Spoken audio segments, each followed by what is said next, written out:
Hello and welcome to my channel where I talk about drivers and motorsport series from all around the globe. And again, today this will be the second part of the Formula One Midsummer Evaluation series. Well, I'll be trying to give grades to each of the drivers. Now, of course, as before, I'm going to try to not let the car performance and mistakes by the team affect the grades for the drivers.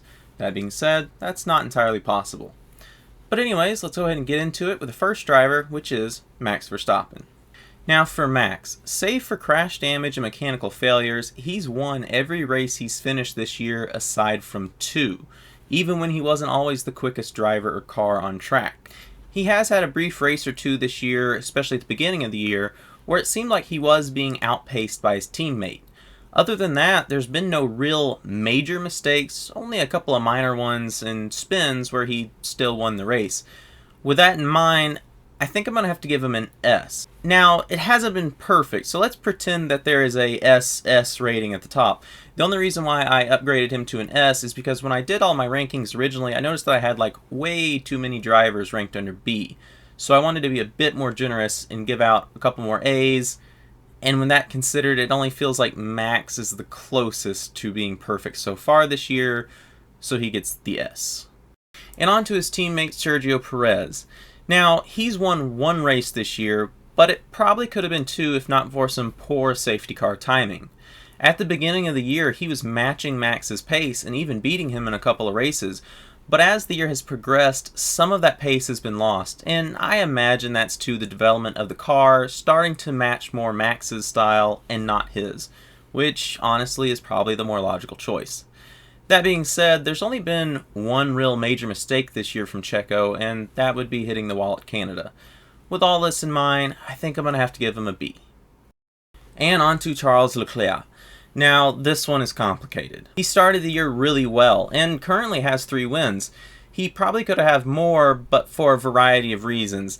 Now, I don't want to penalize him because of the mistakes in strategy for his team, or of course the reliability of his car. That being said, he has made some errors this year, namely Imola where he cost himself a better finishing position, and France where he crashed out while leading. On pace, he's probably been the fastest driver overall this year, but when you consider his personal mistakes, I think I'm going to have to give him an A. Still a great grade, but it feels like there could have been more. And next is his teammate Carlos Sainz, and this one's also a bit complicated. He has gotten his first career win this year, but the beginning of the year he started off a bit slower than his teammate and making some mistakes like the spins and crashes like in Australia. Some of his better results have been cut off by mechanical failures and errors, which I don't want to penalize him for. While I think most weeks he's not quite on pace with his teammate, what he does have is the ability to tell Ferrari no and make his own strategy as he goes. And while I don't want to penalize or take down a grade from a driver for the strategy given to them by their team, I feel like I can reward a driver for taking that into his own hands and doing something else. So with all that in mind, I'm going to give him a B. But it does feel like in the last few races, Carlos has really started to get more on pace and in control of his Ferrari, and I think by the end of the year, he could continue to go up in grade.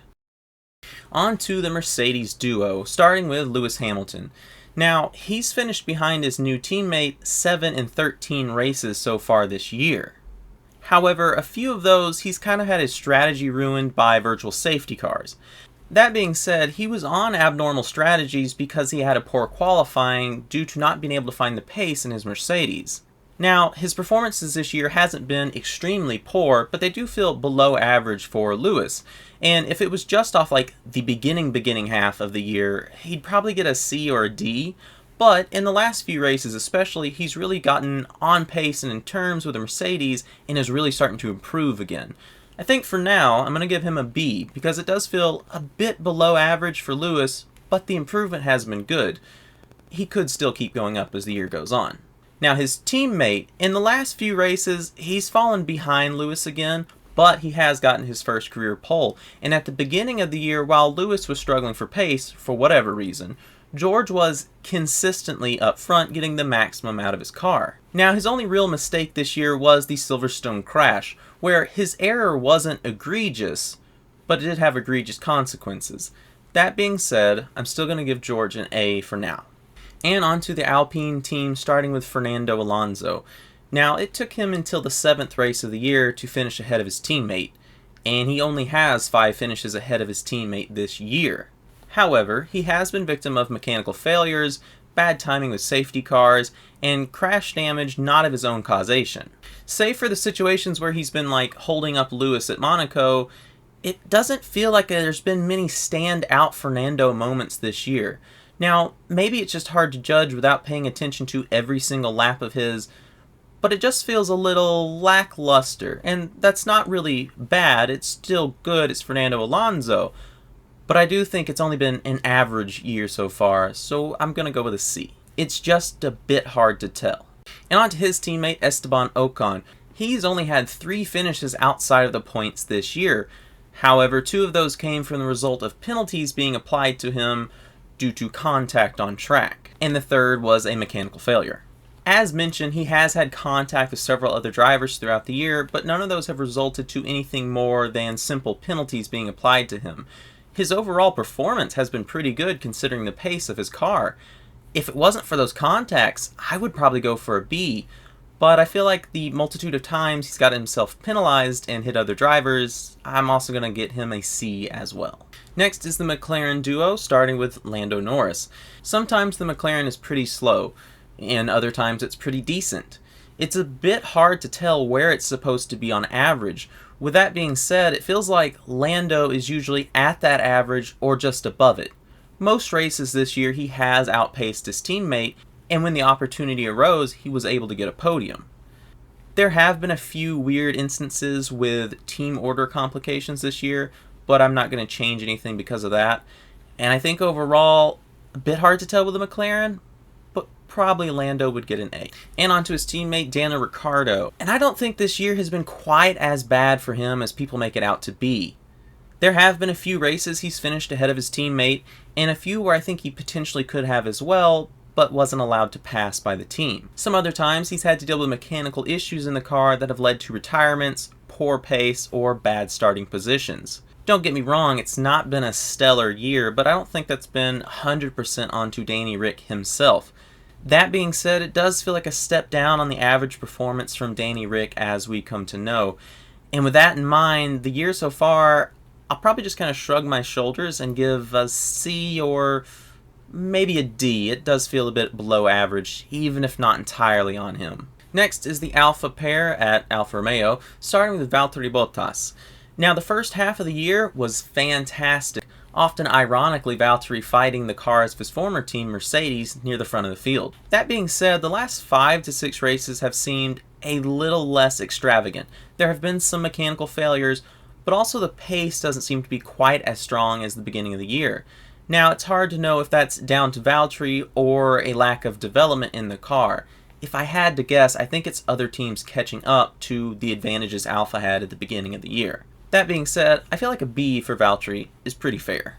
And his teammate is Zhou Guanyu, and a lot of people seem to be really surprised with his performances this year, and I don't think I'm really all that surprised, because I've expected this for several years. I've been a fan of his in F2 for 3 years now, and I think this is kind of what I expected.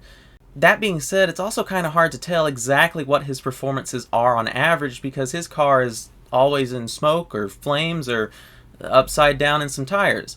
Much like his last year in F2, this year he's had a lot of mechanical issues. Now on his side alone, he has had a bit of problems in qualifying, being on pace with his teammate, but in the race usually improves to be running a pace similar to Valtteri and moving up through the field. He did score points on debut, of course, which is great, but I believe ultimately he's a little bit behind Valtteri, or who knows, it's hard to tell, his car is always smoking, so I'm just going to go with a C in average. It's good, but also kind of hard to tell.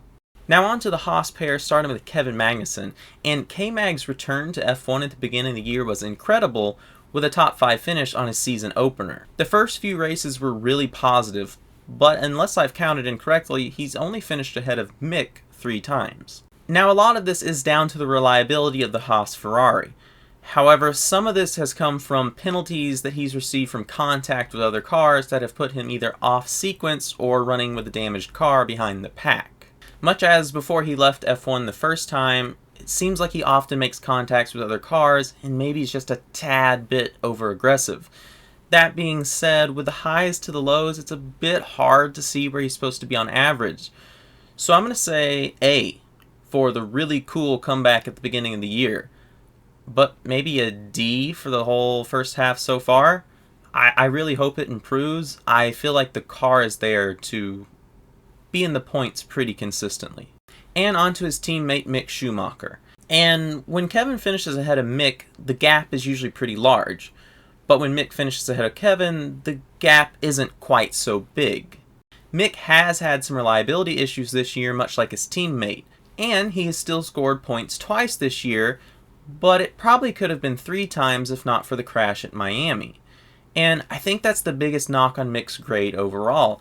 Much like last year, Mick has the tendency to crash a lot. And if Haas is as hard for money as they make it out like they seem to be, they need drivers that can just bring the car home and not cause crash damage. I would probably give Mick the same grade as Kevin if not for the Saudi Arabia crash, which caused him to miss the race entirely. For that, I feel like I need to drop him down 1 point below Kevin and put him at an E. There's been a lot of highs, but there's also been a lot of lows for the Haas drivers. It's hard to say. Now on to AlphaTauri, starting with Pierre Gasly. Now this year hasn't really been a Gasly-like year outside of Azerbaijan. However, I imagine this is largely down to a lack of performance in the car and not necessarily a lack of performance in Pierre. There's been a few races where he has been outperformed by his teammate Yuki, but he's also been either inside the points or just outside of the points most of the races. Considering the pace of the car, I would say it's probably been just an average year for Gasly.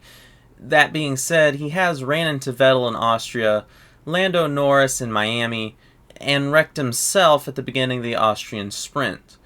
With all those in mind, I think I'm going to drop him down to below average at a D. And on to his teammate Yuki Tsunoda. Now, considering the start of last year, I feel like Yuki has improved this year. He's outpaced his teammate a few times so far, and I feel like the lack of luster in both of their performances this year is really just down to a lack of performance in the car. I would give them both an average score, but they've had a few interesting moments on track. Yuki, of course, running into his teammate at Silverstone, and then of course the wall at Canada. I feel like when you consider the highs and the lows, Pierre and Yuki are kind of similar. I would probably give them both average if it wasn't for the weird moments on track. So for Yuki, I'm going to drop him down to a D as well, because I'm pretty sure where their team is from, hitting your teammate is a sin. And on to the last 2 teams, and the next 2 drivers, of course, are from Aston Martin, starting with Sebastian Vettel. And this is hard. Missing the first 2 races of the year wasn't great. Coming back in Australia and crashing into the wall wasn't great. That in mind, the Aston also hasn't really been great. Besides that, when you consider the pace of the Aston, I feel like Vettel has done pretty well to get the most out of the car and put it ahead of where its maybe average pace should be in the race. For the majority of the year, Vettel has seemed to have pace on his teammate, although in the recent few races it seems like Lance is starting to improve. Considering the pace of the Aston, I think he's been doing pretty well. Ignoring the rocky start, I think it's a solid B. And on to his teammate Lance Stroll, and he's been somewhat consistent this year. He hasn't finished better than 10th, but he's only finished worse than 13th 3 times, once a mechanical failure in 16th, and a finish of 15th and 14th as well. Middle way through the year, it seemed like he really started to lose some pace to his teammate, but in the last few races, it seems like he's regained some of that and has even finished ahead of Vettel once or twice. He usually qualifies pretty poorly and then goes into tire saver mode in the race and usually finishes just on the edge of the points. Considering the pace of the Aston, I think it's been a pretty okay year. Nothing terribly egregious, nothing really flashy, just kind of an average C. And on to the final team of Williams, starting with Alexander Albon. And the Williams is still pretty slow, but it isn't miles behind anymore. Alex has even managed to pull off a hero strategy to get points in Australia, and then again points in Miami a week later. He's had a few retirements this year, and a couple times he's finished behind his teammate. But I think on average, Alex is outperforming the pace of his car, or at the very least, outperforming the pace of the cars around him. With that in mind, I think he gets an A. And on to his teammate Nicholas Latifi. And of course, if Latifi could drive as fast as he talks, then the whole field wouldn't have a prayer. That being said, again, the Williams is sort of slow, so unless you're really exceeding the car, it won't complement you very well. I think people are a bit hard on Nicky. He's only finished last of the running cars twice this year, and he has finished ahead of Alex a couple times. And when you consider the pace of the Williams, that's pretty okay. That being said, he has had some unneeded crashes costing his team money that I'll probably have to give him below average at a D. Some days it is hard to know if Alex is really just outperforming the Williams or Nicky is underperforming the Williams. If I could tell if that was really true, where the average of the car was, it would probably be an E, but I think I'm just going to stop at D. And of course, there was one bonus driver this year with Nico Hülkenberg filling in for Sebastian Vettel at the beginning of the year. And while he was called in last minute, much like K-Mag did get 80 laps of testing in preseason Bahrain testing. So the first race for Nico was pretty much just a test session. The better judge of his performance would come in the second race, where he finished 12th, actually ahead of Stroll. With that in mind, he didn't cause any accidents, he wasn't miles off the field, and when you consider the pace of the Aston, I think he's pretty much where he should have been. With all those things taken into consideration, I think he gets an A.